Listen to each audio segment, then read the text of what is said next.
હે ભગવાન, મેં શ્રદ્ધાપૂર્વક આપનું પૂજન કર્યું. હવે હું સર્વ આપને અર્પણ કરું છું ને આપની કથામાં હવે હું ધ્યાન પરોવીશ. ભગવાનનો કથા અધ્યાય 1. વ્યાસજી બોલ્યા, નૈમિષારણ્યમાં શૌનક વગેરે 28,000 ઋષિઓએ પુરાણવિદ સુતજીને પૂછ્યું, હે સુતજી, વેદ અને વિદ્યા વગરના કળિયુગના મનુષ્યને પ્રભુ ભક્તિ કેવી રીતે પ્રાપ્ત થશે? તેમનો ઉદ્ધાર કેવી રીતે થશે? સુતજી બોલ્યા, હે પૂજનીય મુનિઓ, આપે પ્રાણી માત્રના હિતની વાત મને પૂછી છે. નારદજીએ પણ આ જ વાત ભગવાન વિષ્ણુને પૂછી હતી. શ્રી હરિએ નારદજીને જે પ્રત્યુત્તર આપ્યો હતો તે આપ સૌ સાંભળો. શ્રી વિષ્ણુ ભગવાને કહ્યું, હે નારદ, મનુષ્ય ઉપર અનુગ્રહ કરીને આપે ઓછા પ્રયત્ને વધુ પામીને દુઃખ દૂર કરવાની જે વાત પૂછી છે તે સંદર્ભે મહાપુણ્યદાયી શ્રેષ્ઠ વ્રત જણાવું છું. તે વ્રત કરવાથી મનુષ્યનો મોહ નાશ પામી જાય છે. શ્રી સત્યનારાયણ ભગવાનનું આ વ્રત શ્રદ્ધાપૂર્વક કરીને મનુષ્ય પૃથ્વી પર અનેક સુખો ભોગીને અંતે વૈકુંઠને પામે છે. શ્રી હરિના વચન સાંભળી નારદજીએ પૂછ્યું, હે પ્રભુ, આ વ્રતનો વિધિ શું છે? પહેલા આ વ્રત કોણે કર્યું હતું? વળી એ વ્રતનું ફળ શું છે? તે સર્વે આપ મને સમજાવો. ભગવાન બોલ્યા, હે નારદ, સત્યનારાયણ વ્રત સર્વત્ર જય આપનારું છે. કોઈ પણ મનુષ્ય ભક્તિ સહિત શ્રદ્ધાપૂર્વક આ વ્રત કરી શકે છે. કોઈ પણ દિવસે આ વ્રત કરી શકાય છે. પૂનમ અને બારસના દિવસનું વિશેષ ફળ મળે છે. સત્યનારાયણ દેવનું વ્રત સંધ્યા ટાણે બ્રાહ્મણો અને બંધુઓના સાનિધ્યમાં સર્વ ધર્મપરાયણ થઈને કરવું. ભગવાને ભક્તિપૂર્વક નૈવેદ્યમાં કેળા, મધ, ઘી, ખાંડ, ગોળ, દૂધ અને ઘઉંનો લોટ સવાયો લઈને શીરો બનાવીને ધરાવવો. પોતાના બાંધવો સહિત બ્રાહ્મણોને ભોજન કરાવવું. રાત્રિએ પ્રભુના કીર્તન વગેરે કાર્યક્રમનું આયોજન કરી સત્યનારાયણ ભગવાનનું સ્મરણ કરતા રહીને રાત્રિ વિતાવવી. આ પ્રમાણે વ્રત કરનારનો મનોરથ અવશ્ય પરિપૂર્ણ થશે. કળિયુગમાં પૃથ્વી પર મારા નામનું રટણ કરીને મનુષ્ય મનવાંછિત ફળ પામી શકે છે. આવા સરળ સાધન દ્વારા ટૂંક સમયમાં ઓછા નાણાંએ પણ મનુષ્ય મહાપુણ્ય પામી શકે છે. ઇતિ શ્રી સ્કંદ પુરાણે રેવાખંડે સત્યનારાયણ કથાયા પ્રથમોધ્યાય સમાપ્ત. અધ્યાય 2. દરિદ્ર વિપ્ર. વિપ્ર એટલે બ્રાહ્મણ, ગરીબ બ્રાહ્મણ અને વૃદ્ધ કટિયારાની કથા. સુતજી બોલ્યા, હે ઋષિઓ, આ વ્રત અગાઉ જેણે કર્યું હતું તે સંક્ષિપ્તમાં હું વર્ણવું છું. સુંદર કાશી નગરીમાં એક અત્યંત નિર્ધન બ્રાહ્મણ રહેતો હતો. તે ભૂખ અને તરસથી વ્યાકુળ બનીને ભટકી રહ્યો હતો. બ્રાહ્મણને વહાલ કરનાર શ્રી હરિએ આ દુઃખી બ્રાહ્મણના કલ્યાણ અર્થે એક દિવસ વૃદ્ધ બ્રાહ્મણનું રૂપ ધારણ કર્યું. તે વૃદ્ધ બ્રાહ્મણ પેલા નિર્ધન બ્રાહ્મણ પાસે જઈને કહેવા લાગ્યો, હે બ્રાહ્મણ, આપ નિત્ય દુઃખી થઈને પૃથ્વી પર શા માટે ભટક્યા કરો છો? નિર્ધન બ્રાહ્મણે કહ્યું, હે પૂજનીય, હું એક નિર્ધન બ્રાહ્મણ છું. ભિક્ષા માટે ધરાતલ પર ભટક્યા કરું છું. જો આપ આમાંથી છુટકારો મેળવવાનો કોઈ ઉપાય જાણતા હો તો મને જણાવવાની કૃપા કરો. વૃદ્ધ બ્રાહ્મણનું રૂપ ધારણ કરીને આવેલા શ્રી વિષ્ણુ ભગવાન બોલ્યા, હે વિપ્ર, તું સત્યનારાયણ ભગવાનનું વ્રત કર. તે વ્રત મનવાંછિત ફળ આપનારું છે. સત્યનારાયણ દેવનું વ્રત પૂજન કરીને મનુષ્ય સર્વ દુઃખોમાંથી મુક્તિ પામી જાય છે. આમ કહીને ભગવાને નિર્ધન બ્રાહ્મણને વ્રતનો સંપૂર્ણ વિધિ સમજાવ્યો. ત્યારબાદ પ્રભુ અંતર્ધ્યાન થઈ ગયા. વૃદ્ધ બ્રાહ્મણે કહેલ સત્યનારાયણ દેવનું વ્રત અવશ્ય કરીશ એવા નિશ્ચય સાથે તે બ્રાહ્મણ ઘરે ગયો. તે રાત્રે તેને ઊંઘ આવી નહીં. વિચારમાં સવાર પડી ગયું. પ્રાતઃકાળે સ્નાનાદિથી નિવૃત્ત થઈ ભગવાન સત્યનારાયણનું વ્રત કરવાનો દ્રઢ સંકલ્પ કરીને તે ભિક્ષાર્થે નીકળી પડ્યો. તેને ભિક્ષામાં ઘણું જ ધન મળ્યું. તે ધનથી તેણે પૂજા સામગ્રી ખરીદી ઘરે આવીને તેણે પોતાના સગા વહાલા ભાઈ ભાંડુ પાડોશીઓને બોલાવીને શ્રી સત્યનારાયણ દેવનું વ્રત કર્યું. વ્રતના પ્રભાવથી તે નિર્ધન બ્રાહ્મણના દુઃખો નાશ પામ્યા. તે અનેક પ્રકારનું સુખ વૈભવ ભોગવવા માંડ્યો. તે બ્રાહ્મણ દર માસે સત્યનારાયણનું વ્રત કરવા માંડ્યો. સત્યનારાયણ ભગવાનનું વ્રત કરનારના સર્વે પાપો નાશ પામી જાય છે. હે ઋષિઓ, હવે આપ બીજું શું સાંભળવા માંગો છો? ઋષિઓ બોલ્યા, હે મુનીશ્વર, આ વિપ્ર પાસેથી વ્રત સાંભળીને બીજા કોણે કોણે આ વ્રત કર્યું? અમને તે સર્વે કહો, જેથી અમારી શ્રદ્ધા પુષ્ટ થાય. સૂતજી બોલ્યા, હે ઋષિઓ, જેણે જેણે આ વ્રત કર્યું તે સૌની કથા હું તમને સંભળાવું છું. એક વાર તે બ્રાહ્મણ ધન અને ઐશ્વર્ય પ્રમાણે પોતાના સ્નેહીઓ સાથે પોતાના ઘરે વ્રત કરી રહ્યો હતો. ત્યારે એક વૃદ્ધ કઠિયારો ત્યાં આવ્યો. માથા પરનો ભારો તેણે વિપ્રના ઘરની બહાર ઉતાર્યો. તે ઘરમાં ગયો. ભૂખ્યા તરસ્યા કઠિયારાને ભક્તિભાવથી બ્રાહ્મણને પૂછ્યું, હે ભૂદેવ, આપ શું કરી રહ્યા છો? મને તે સાંભળવાની ઘણી જ ઉત્કંઠા છે. કૃપા કરીને મને સઘળું જણાવો. બ્રાહ્મણ બોલ્યો, હે કઠિયારા, અમે સર્વ મનોરથોને સિદ્ધ કરનારું સત્યનારાયણ ભગવાનનું વ્રત કરી રહ્યા છીએ. આ વ્રતના પ્રતાપે જ મારા ઘરમાં ધન ધાન્યની વૃદ્ધિ થઈ છે. બ્રાહ્મણ પાસેથી તે વ્રત વિશે જાણીને કઠિયારો ઘણો જ આનંદિત બન્યો. ભગવાનની કથા સાંભળી પ્રસાદ લઈને તે પોતાના ઘરે ગયો. બીજા દિવસે સવારે કઠિયારાએ સંકલ્પ કર્યો કે આજે હું લાકડા વેચતા જે નાણાં મળશે તેમાંથી હું સત્યનારાયણ ભગવાનનું શ્રેષ્ઠ વ્રત કરીશ. તે માથે લાકડાનો ભારો ચડાવીને નગરમાં ગયો. ત્યાં તેણે લાકડાનું મૂલ્ય 4 ગણું ઉપજ્યું. કઠિયારાએ પાકા કેળા, ખાંડ, મધ, ઘી, દૂધ, દહીં તેમજ ઘઉંનો લોટ તેમજ અન્ય સર્વ પૂજન સામગ્રી ખરીદી. પોતાના ઘરે આવીને તેણે ભાઈ બંધુઓ અને અન્ય સ્નેહીઓને બોલાવ્યા અને શ્રદ્ધા અને વિધિપૂર્વક તેણે ભગવાનનું પૂજન કર્યું. વ્રતના પ્રભાવે વૃદ્ધ કઠિયારો સુખ સંપત્તિ યુક્ત થયો. તે અનંત સુખો ભોગવીને સ્વર્ગે ગયો. ઇતિ શ્રી સ્કંદ પુરાણે રેવાખંડે સત્યનારાયણ કથાયા દ્વિતીય અધ્યાય સમાપ્ત. અધ્યાય 3 સાધુ વાનિયાની કથા. સૂતજી બોલ્યા, હે શ્રેષ્ઠ મુનિઓ, પૂર્વે ઉલ્કામુખ નામનો એક મહાબુદ્ધિવાન રાજા થઈ ગયો. તે સત્ય વક્તા હતો. તેણે ઇન્દ્રિયો પર વિજય મેળવ્યો હતો, તેથી તે જીતેન્દ્રિય પણ કહેવાતો. તે ગરીબોને ધન આપી તેમના કષ્ટ હરતો.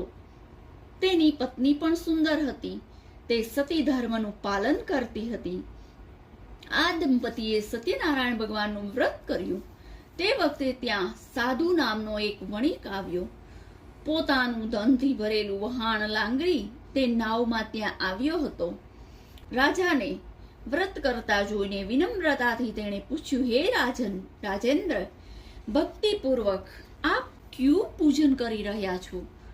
આપ મને સઘળું જણાવવાની કૃપા કરો. રાજા બોલ્યો, હે વણિક, હું મારા સ્નેહીજનો સાથે પુત્રાદિની પ્રાપ્તિ અર્થે સત્યનારાયણ ભગવાનનું પૂજન અને વ્રત કરી રહ્યો છું. સાધુ વાણિયાએ કહ્યું, હે રાજન, મારે કોઈ સંતાન નથી. મને પણ આ વ્રત સમજાવો. હું આપના કહ્યા પ્રમાણે આ વ્રત અવશ્ય કરીશ. મને આ વ્રતથી નક્કી સંતાન પ્રાપ્તિ થશે. રાજાએ સાધુ વણિકને સંપૂર્ણ વ્રત સમજાવ્યું. સાધુ વાણિયો આનંદ સહિત પોતાના ઘરે આવ્યો. તેણે પોતાની પત્ની લીલાવતીને સંતાન આપનાર ભગવાન સત્યનારાયણના વ્રતની વાત કહી. ત્યારબાદ સંકલ્પ કર્યો કે જ્યારે મારે ત્યાં સંતાન જન્મશે ત્યારે હું આ વ્રત કરીશ. સત્યનારાયણ ભગવાનની કૃપાથી લીલાવતી ગર્ભવતી થઈ. 10મા મહિને તેને એક સુંદર કન્યાને જન્મ આપ્યો. તે કન્યાનું નામ કલાવતી પાડવામાં આવ્યું. સુદ પક્ષના ચંદ્ર સમાન કલાવતી દિન પ્રતિદિન વધવા માંડી. લીલાવતીએ પોતાના પતિ સાધુ વાણિયાને કહ્યું, આપે સત્યનારાયણ વ્રત કરવાનો જે સંકલ્પ કર્યો હતો તે હવે પૂરો કરો. સાધુ વાણિયો બોલ્યો, હે પ્રિયા, હું આ કન્યાના વિવાહ ટાણી તે વ્રત કરીશ. સાધુ વાણિયો પોતાના વેપારના કામમાં મગ્ન રહેવા માંડ્યો. એક દિવસ પુત્રીને વિવાહ યોગ્ય થયેલી જાણી સાધુ વાણિયાએ પોતાના દૂતને આજ્ઞા કરી કે પુત્રી માટે સુયોગ્ય પાત્ર શોધી લાવો. દૂત કાંચનનગરમાંથી એક સુયોગ્ય વણિક પુત્રને ખોડી લાવ્યો. તે યુવક સાથે સાધુ વાણિયાએ પોતાની પુત્રી કલાવતીનો શુભ વિવાહ શુભ મુહૂર્તમાં કર્યો. દુર્ભાગ્યવશ સાધુ વાણિયો સત્યનારાયણ વ્રત કરવાનું ચૂક્યો. તે ભૂલી ગયો કે મેં આવા કોઈ વ્રતનો સંકલ્પ કર્યો હતો. તેના પર સત્યનારાયણ ભગવાન ક્રોધિત થયા અને તે વણિકને શાપ આપ્યો કે તને દારૂણ દુઃખ પ્રાપ્ત થશે. સાધુ વાણિયો પોતાના જમાઈ સાથે વેપાર અર્થે વહાણો ભરીને રત્નસારપુર નગરમાં ગયો. સસરો અને જમાઈએ નગરમાં વેપાર કરવા માંડ્યા. ત્યાં નગરનો રાજા ચંદ્રકેતુ હતો. એક દિવસ ભગવાન સત્યનારાયણની માયાથી પ્રેરાઈને એક ચોર રાજમહેલમાંથી ચોરી કરીને ભાગ્યો. તેની પાછળ રાજાના સૈનિકો પડ્યા હતા. ચોરે ગભરાઈને સાધુ વાણિયો સૂતો હતો ત્યાં ચોરીનો માલ મૂકી દીધો. સૈનિકોએ સસરા જમાઈની ધરપકડ કરી બંનેને રાજા પાસે લાવીને બોલ્યા, અમે આ બંને ચોરને મુદ્દામાલ સાથે પકડી લાવ્યા છીએ. રાજાએ બંનેને કારાગારમાં મોકલી દીધા. તેનું સઘળું ધન જપ્ત કરી લીધું. સત્યનારાયણ ભગવાનના શાપના કારણે સાધુ વાણિયાની પત્ની લીલાવતી તેમજ પુત્રી કલાવતી પણ દુઃખ પામી. તેમનું સઘળું ધન ચોરાઈ ગયું. ઘરમાં ખાવા માટે અન્ન પણ ના રહ્યું. શારીરિક કષ્ટો વધ્યા. માનસિક પીડાનો પણ ઉમેરો થયો. વસ્ત્રો પણ જીર્ણ બન્યા. ભૂખી તરસી કલાવતી એક બ્રાહ્મણના ઘેર ગઈ. ત્યાં બ્રાહ્મણને સત્યનારાયણનું વ્રત કરતા જોયો. તેણે ભગવાનની કથા સાંભળી. પ્રસાદ ખાઈને રાત્રે મોડા ઘરે આવી. માતાએ પુત્રીને પૂછ્યું, હે પુત્રી, તું અત્યાર સુધી ક્યાં રોકાઈ હતી? તારા મનમાં શું સંધાઈ રહ્યું છે? કલાવતીએ કહ્યું કે હે માં, મેં એક બ્રાહ્મણના ઘરે સત્યનારાયણ ભગવાનનું વ્રત થતું જોયું. ત્યાં હું રોકાઈ હતી. કન્યાના વચન સાંભળીને લીલાવતીએ સત્યનારાયણ ભગવાનના વ્રતની તૈયારી આદરી દીધી. પોતાના કુટુંબીઓ અને સ્નેહીઓ સહિત તેણે સત્યનારાયણ ભગવાનનું પૂજન કર્યું અને વ્રત કર્યું. તેમજ ભગવાનને વિનંતી કરી કે મારા પતિ અને જમાઈ શીઘ્ર પાછા ફરે. અમારી ભૂલ માફ કરી અમને સુખિયા કરો. સત્યનારાયણ ભગવાને સંતુષ્ટ થઈને ચંદ્રકેતુ રાજાના સપનામાં આવીને કહ્યું, હે રાજન, બે વણિકને તે બંદીવાન બનાવ્યા છે. તેઓ નિર્દોષ છે. તેને સવારે છોડી મૂકજે. તેનું સઘળું ધન તે જપ્ત કર્યું છે તે તેને પરત કરજે. જો આમ નહીં કરે તો હું તારા રાજ્ય, ધન, પુત્ર વગેરેનો નાશ કરીશ. સવારે રાજા ચંદ્રકેતુએ પોતાની સભામાં આ સપનુંને કહી સંભળાવ્યું. પછી સૈનિકોને આજ્ઞા આપી કે બંને વણિકોને હજામત કરાવી, સ્નાન કરાવી, આદિ કરાવી, નવીન વસ્ત્રો પહેરાવ્યા. પછી અહીં લઈ આવો. ત્યાર પછી રાજાએ તેમનું સન્માન કર્યું. તેમનું ધન બમણું કરીને પાછું આપતા કહ્યું, હે વણિકો, આપ પર કોઈ દૈવી વિપદા આવી પડવાના કારણે આમ બન્યું છે. આપ આનંદથી જ્યાં જ રહેવું હોય ત્યાં રહો. હવે બંને વણિકોએ પોતાના વહાણમાં કિંમતી માલ ભર્યો અને ઘેર જવાની તૈયારી આરંભી દીધી. इति श्री स्कंद पुराणे रेवाखंडे श्री सत्यनारायण कथाया तृतीय अध्याय समाप्त. अध्याय 4 साधु वाणियानी कथा. सूतजी बोल्या, सत्यनारायण प्रभुए साधु वाणियाનું મન પારખવા માટે દંડી સ્વામીનો વેશ ધાર્યો અને સાધુ વાણિયા પાસે આવીને પૂછ્યું, હે સાધુ, તારી નાવમાં શું ભર્યું છે? ગર્વપૂર્ણ રીતે સાધુ વણિક હસતા હસતા બોલ્યો, હે દંડી, આપ શું કામ આમ પૂછો છો? શું આપને ધન જોઈએ છે? મારી નાવમાં તો વેલા અને પાંદડા ભરેલા છે. વણિકના આવા વચન સાંભળી વેશધારી સત્યનારાયણ પ્રભુએ કહ્યું, તારું વચન સત્ય થાવ. આમ કહીને તેઓ થોડે દૂર જઈને દરિયા કિનારે બેસી ગયા. દંડી મહારાજના ગયા બાદ નિત્ય ક્રિયામાંથી નિવૃત્ત થઈને સાધુ વણિક પોતાની નૌકામાં આવ્યો. તેણે નાવને સાવ હલકી જોઈ અને નાવમાં ઘાસ અને પાંદડા જોઈને તે બેભાન થઈ ગયો. તેની ચેતના પાછી ફરી ત્યારે તેનો જમાઈ બોલ્યો, પિતાશ્રી, આપ શોક ના કરો. આપણે પેલા દંડીજી પાસે જઈએ, તેનું શરણું લઈએ. તેમના વચનથી જ આમ બન્યું હશે. પોતાના જમાઈના વચન સાંભળીને સાધુ વણિક દંડી સ્વામી પાસે ગયો. નમ્ર બનીને સાષ્ટાંગ દંડવટ કર્યા. સાધુ વણિક બોલ્યો, હે સ્વામી, મેં આપને અહંકાર ભર્યા અસત્ય વચનો કહ્યા. મને ક્ષમા કરો મહારાજ, આપ મારો ગુનો માફ કરો. દુઃખી બનેલા વણિકને પ્રભુએ કહ્યું, હે વત્સ, મારી આજ્ઞાના કારણે તે વારંવાર દુઃખ ભોગવ્યું છે. તું મારા પૂજનથી વિમુખ બન્યો છે.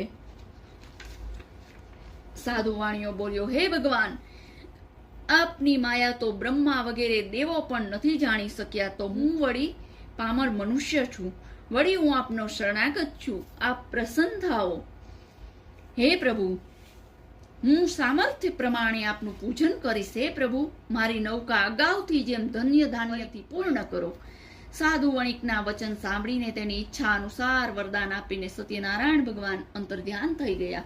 સસરા અને જમાએ નૌકા ધનથી પરિપૂર્ણ થયેલી જાણી પછી તેણે સત્યનારાયણ ભગવાનની પૂજા કરી સાધુ વાણીઓ સાથીઓ સહિત પોતાના નગર તરફ જવા માટે રવાના થયો. નગરની સમીપ પહોંચીને તેણે એક દૂતને ઘરે મોકલ્યો.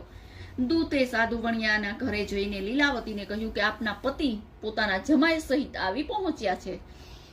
બંને મા દીકરી તે સમયે સત્યનારાયણ ભગવાનનું પૂજન કરી રહ્યા હતા. દૂતનું વચન સાંભળીને હર્ષપૂર્વક સત્યનારાયણનું પૂજન પૂરું કરીને લીલાવતીએ પોતાની પુત્રીને કહ્યું, હે દીકરી, હું તારા પિતાના દર્શને જાઉં છું. તું પણ કાર્ય પૂરું કરી અને આવી પહોંચજે. પરંતુ કલાવતી પ્રસાદ ગ્રહણ કર્યા વિના ઉતાવળે પતિ દર્શન માટે નીકળી પડી. પ્રસાદની અવગણનાના કારણે સત્યનારાયણ પ્રભુ નારાજ થયા. કલાવતીના પતિને નૌકા અને ધન સહિત ડૂબાડી દીધો. પોતાના પતિને નૌકા સહિત ડૂબેલો જોઈને કલાવતી કલ્પાત કરવા લાગી. સાધુ વાણીઓ દુઃખી થઈને બોલ્યો, હે પ્રભુ, મારાથી કે મારા પરિવારથી કંઈ પણ ભૂલ થઈ હશે. પ્રભુ, અમને ક્ષમા કરો. સાધુ વાણિયાના દીન વચન સાંભળીને સત્યનારાયણ પ્રભુ પ્રસન્ન થયા અને તે આકાશવાણી કરીને બોલ્યા, હે સાધુ વાણિયા, તારી કન્યા મારા પ્રસાદને અવગણીને આવી છે. જો તે ઘરે જઈને પ્રસાદ ખાઈને પાછી આવશે તો તેનો પતિ અવશ્ય મળશે. કલાવતીએ ઘરે જઈને પ્રભુનો પ્રસાદ ખાધો અને પોતાના પતિના દર્શન કરવા દોડી. સાધુ વણિયાના જમાઈની નાવ દેખાવા માંડી. કલાવતીએ પોતાના પતિના દર્શન કર્યા. સાધુ વાણિયાએ દરિયા કિનારે પોતાના કુટુંબીઓ અને સ્નેહીઓ સાથે સત્યનારાયણ દેવનું વિધિપૂર્વક પૂજન કર્યું. તે દર માસે સંક્રાંતિ કાળે શ્રી સત્યનારાયણ દેવનું વ્રત કરવા માંડ્યો. આ લોકમાં સુખ ભોગવીને તે અંતે સ્વર્ગ લોકમાં ગયો. इति श्री स्कंद पुराणे रेवाखंडे श्री सत्यनारायण कथाया चतुर्थ अध्याय समाप्त. अध्याय 5 तुंगध्वज राजानी कथा. श्री शुद्धजी बोल्या, हे ऋषिओ, प्रजापालનમાં શ્રેષ્ઠ તુંગધ્વજ નામે એક રાજા હતો.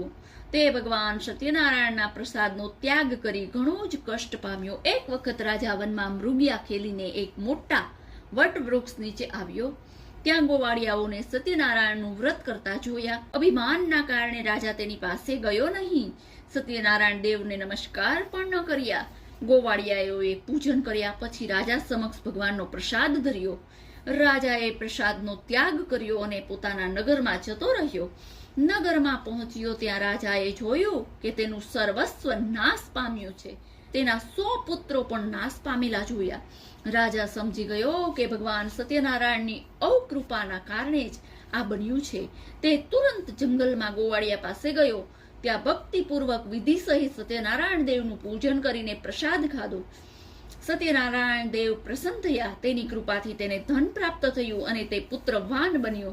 તે દીર્ઘકાળ સુધી રાજવૈભવ ભોગીને અંતે સ્વર્ગમાં ગયો.